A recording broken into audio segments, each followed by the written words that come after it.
So I got asked this question in a comment, and I thought it was just such a brilliant question. So thank you for this question. I'm going to read it. It comes from someone named Arson Probable. In practice, Kundalini is exactly what? I've heard the term, and to my understanding, it's a harnessing of lower chakra energies in order to help awaken and bolster the heart chakra. That might be incorrect, but in practice, this means meditating on those lower energies, such as sexual energy, fear, etc., right? Such a brilliant question. So, what is Kundalini? And what isn't Kundalini? So, first of all, Kundalini is not about focusing on emotions, fear. Kundalini is not about focusing on your sexual energy either. While sexual energy can help stimulate the Kundalini, it has nothing to do with Kundalini. But what is Kundalini? First of all, Kundalini isn't about stimulating the heart. Let's think of this in terms of a technology, if you like. And we could try and refer to it as a type of battery, but a better technology to think about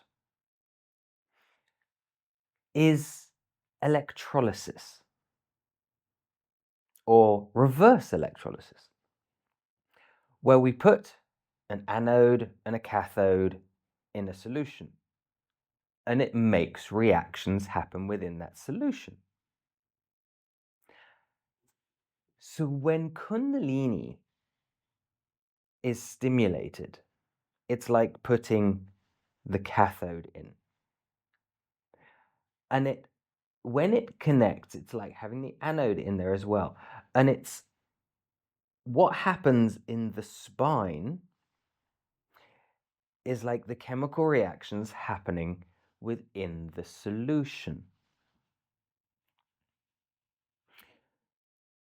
So it's not about activating the chakras. The chakras are, yes, they are activated when the Kundalini is activated. But when we awaken this technology within us, it opens up higher states to us. And whilst we use the word Kundalini, you can see representations of this within religious architecture. We also have it in religious texts and not just the Hindu texts. So we're talking about the 33 gates or the 33 steps to heaven. Those being the 33 vertebrae leading to the state of bliss. When we climb them, we reach the crown chakra, which in some circles do not consider the crown to be a chakra rather just an opening. It said we reach the 1,000-petal lotus and it's opened. And this is where we can see this happening in architecture. If you've ever been to a Christian temple, a cathedral with those domes, and it doesn't have to be Christian, you can find it in other religions as well. The temples that are created or built correctly, you will find the proportions between the bottom and the top of the dome will be 33. Now, what is the proportion? That depends on the architect and how big they made it. At the top of this, there is a circle. Now, in some, it'll have a picture of heaven. In others, it will be literally an opening in the ceiling where the light can focus in. Around that dome, there are doors, there are portrait holes, there are whatever you want to call them. They're patterns shaped coming round. These are the 1,000 petals of the lotus. So this is clearly not just a Hindu thing. If you know anything about Kabbalah, it basically discusses going through the different Sephora, the same, climbing the same ladder to reach the same state. And it also explains, in a very abstract way, what happens when you get there. Now, when you connect the Kundalini, when you connect this technology, this energy within you, and the energy rises, the Shakti rises, you reach Shiva. You open the 1,000-petal lotus. You reach the top of the dome within the beam of light, and you see these gates or portals or chairs or thrones or whatever you want to call them. And it opens up a higher dimensional reality to you. What goes on after that, I prefer not to tell people, because if I actually tell people what goes on after that, when they get there, the problem is psychological. Okay, did I just see these things because I was told I was going to see them? Or is it better for someone to experience it, discuss it, and discover that when people fully awaken their Kundalini, they have the same experiences? Therefore, it's more like a double-blind scientific test, because it is completely independent, and then comparing results, finding the same solution. That is a very scientific test. If I tell you what goes on, it's not double-blind, it's then a biased experiment. And yes, I have performed this with many people that come to me and do my trainings and do my courses, and everybody has the same results. They see the same things. The devil is in the detail, but they have the same general experiences. So Kundalini is a technology not really to do with the chakras, that's a byproduct. It's nothing to do with focusing on fear or sexual energy. It's actually the complete opposite. It's about completely opening yourself up to the energy, embodying it, trusting it, embracing it, allowing you to take you higher. The people that have problems arise when this happens for two reasons. Either one, their temple, their body, has got blocks in it, and therefore when the energy rises, so for example, they may have, just as an example, their liver is very devoid of chi energy. So as the energy rises, the Shakti rises, this will also spread the chi, the prana, throughout the body. Now, if you haven't had chi flowing in your liver for many years, as that chi hits in and opens it up, if it happens too fast, if there's been no preparation, this can cause problems.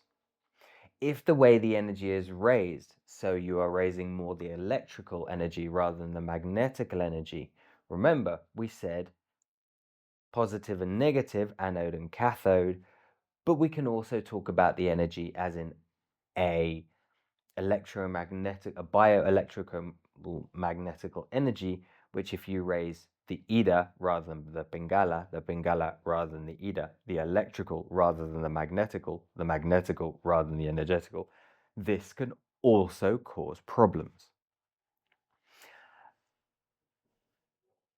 So it can be problems of burning, the electrical, densities, the magnetical. So these have to be done in balance. You have to have opened the energy cavities within your body. And we do exercises in my trainings to make sure things work safely. We don't work specifically in the Taoist or the Qigong or Neigong methodologies. We do in part, but not totally, because that gets very, very, very technical. But we do enough work to get these things flowing well and safely. So then the second problem is the ego. People that wish to control the flow. I'm all about control. I'm all about knowing the level you can get to and not going too far. Not that type of control. That is a control to keep the level of your energy at a level that you're physically able to hold it. I'm talking about the mental control, that you literally want to control this energy because you want to control everything in your life. Now, control is the biggest fallacy, illusion of reality. We are not in control of anything. We are not in control of society. We are not in control of the weather. We are not in control of whether a meteor comes and hits the planet tomorrow and destroys the entire planet. We're not in control of others pushing the button on nuclear weapons and causing a mass destruction tomorrow. We're not in control of volcanoes erupting and causing a massive tidal wave. We are not in control. So when you relinquish control of the energy and trust it and embody it and allow it to flow, it can then connect. When the Kundalini awakens, as I said, we get to reach higher states of consciousness.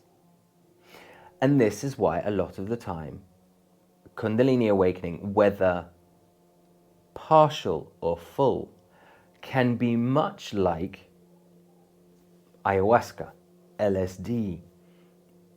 You could call it a hallucinogenic experience. Yet when it happens, you know it's very real.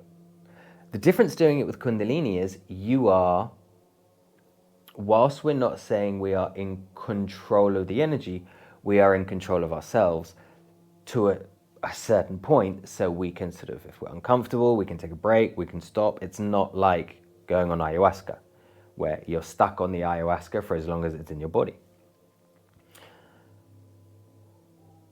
And the other difference between this and ayahuasca or LSD is those trips are random. When you fully connect your Kundalini, there is no randomness in the visions. There is no randomness in where you go. How do I know that? Because I've done this with many people and everybody goes the same way. Now we could argue, well, you've done it with many people, and so it could be some sort of telepathic control you have over the people, influencing them. That could be a good argument. But then why do the texts talk about the 1,000-petal lotus? Why do the temples build these domes when religious architects actually understood spirituality? Why do talking to people that have awakened their Kundalini talk about those same experiences in their own words? Again, in Christianity, when Jesus reached the Christ consciousness level, he talks about the same things. Now, obviously, whatever is said Jesus to have said, we have to remember passed through, what, 10, 12 generations of people before it got written down. And so if you play a game of Chinese whispers, someone says something and then pass it through, what, 12 generations, let's say it passed through 5 different people per generation, what, we're talking somewhere in the realm of about 70 people. So if you play a game of Chinese whispers with 70 people, and we're not talking about people trying to control the information, we're not talking about people trying to put their influence on that information. We're simply playing a game of Chinese whispers to see how the expression changes. So if you play that with 70 people and you say a sentence at the beginning, by the end, it is completely different. It's always completely different.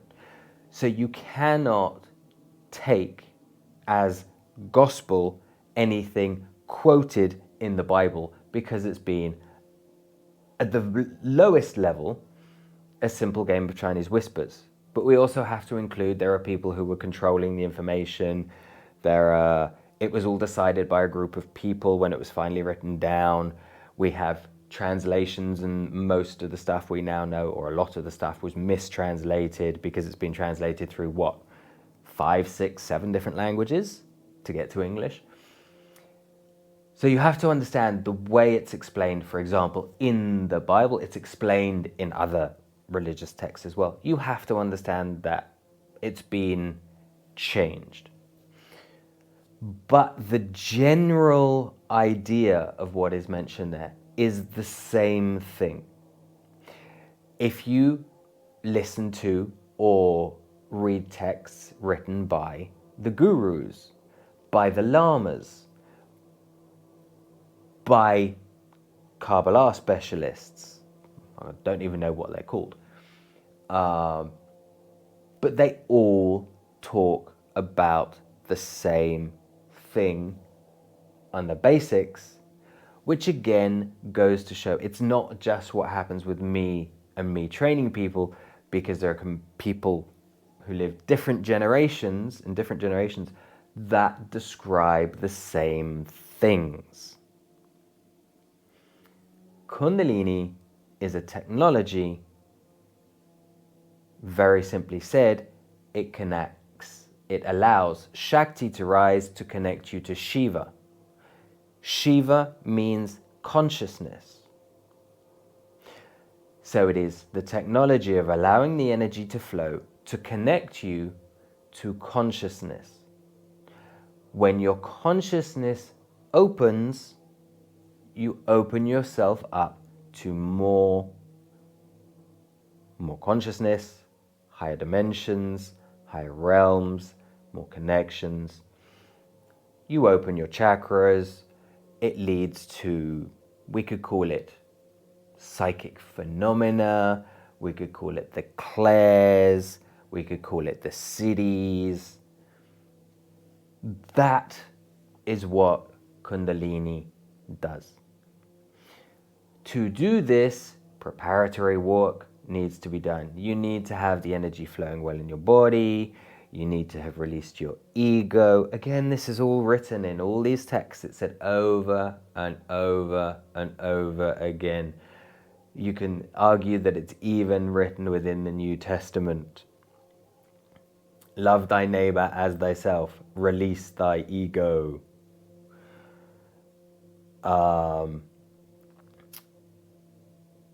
Sorry, I've lost my track. So yes, releasing the ego. It is about releasing the energy blocks that stop the flow. It's about releasing all the negative traumas stored within your energy field, whether physically or within your energy field, to allow energy to flow freely to get there. Kundalini activation and all these things, that's what they do. They help you release these blocks and things like that. They will help you have wonderful experiences. For a few people, Kundalini will be enough to actually awaken your Kundalini because you've just been so ready for it. But for the vast majority, that's not going to happen. You need to do training, you need to work at this, and that's what my trainings offer above the Kundalini activation stage. Yes, we can do the Kundalini activation stage, but we can get to a point where we can access these higher dimensions. Now, these higher dimensions, we could see them with our clear vision. We could hear them, whether it's sort of sounds or whether it's voices. We can feel them, depending whether you are a visual person, an auditory person, a kinesthetic person. We can have clairgustatory feelings,